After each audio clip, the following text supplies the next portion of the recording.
Dans Jean 8, 28 se trouvent les paroles adressées par Jésus aux fils d'Israël.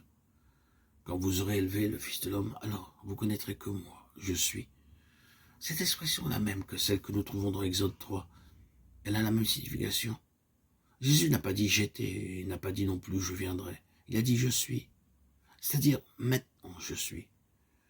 Il indique ainsi qu'il est Dieu, qu'il est le Dieu de l'aujourd'hui.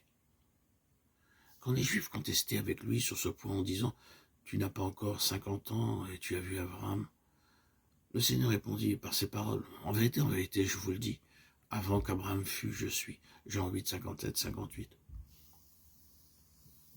En entendant ces paroles, les Juifs prirent des pierres pour les jeter contre lui. Et pourquoi cela? Parce que le « je suis » que le Seigneur a prononcé était le même « je suis » qu'il avait exprimé dans le verset 28. Or, les Juifs avaient pleinement compris l'importance de ce « je suis ». C'est pourquoi ils ont pris des pierres pour les lancer sur lui. Dans une autre circonstance, alors que les Juifs tâchaient de se saisir de Jésus, ils reculèrent et tombèrent par terre après qu'il eut déclaré « Je suis ». Jean 18, 6. Car le Seigneur Jésus est le Dieu « Je suis ». Et lorsqu'un tel Dieu se manifeste, les hommes ne peuvent que tomber par terre. Dans la traduction Jean 18, 6, d'après le texte grec qui est rendu dans certaines versions, littéralement, il est écrit « c'est moi ». Pourquoi insistons-nous sur ce point particulier et quelle en est l'utilité pour nous?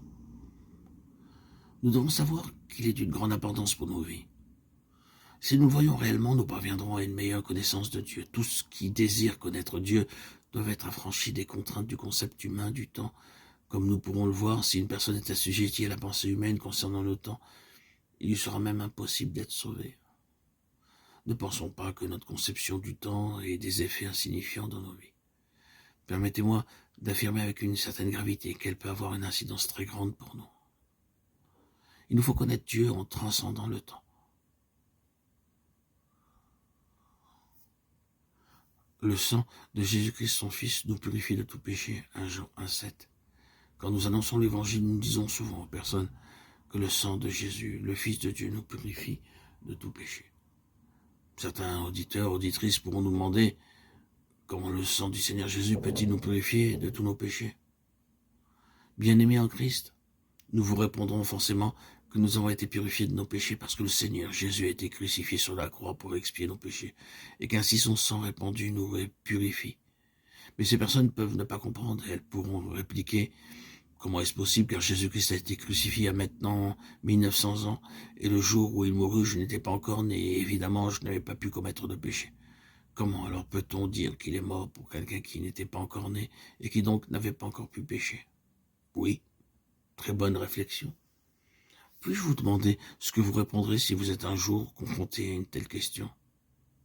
Observons bien que lorsque nous sommes devant ce genre de questions, elle est posée uniquement parce que les personnes font intervenir seulement l'aspect de la conception humaine à l'égard du temps. Et lorsque les gens sont confrontés à cette question de temps, ils ne peuvent pas comprendre l'œuvre de Christ sur la croix, parce que la croix du Seigneur transcende le temps. Gardons donc présent à l'esprit ce que nous avons déjà remarqué, Christ est celui qui est maintenant. Car pour Dieu, il n'existe pas de distinction entre passé et futur. Pour lui, il est toujours aujourd'hui, d'éternité en éternité. Il est le même, sans altération, sans passé ni futur. Il est le Dieu du maintenant. Ainsi, en introduisant le facteur temps, nous ne pourrons pas dialoguer avec Dieu. En examinant le texte grec dans le Nouveau Testament, nous voyons que le terme « purifie » dans 1 Jean 1,7 est employé au présent.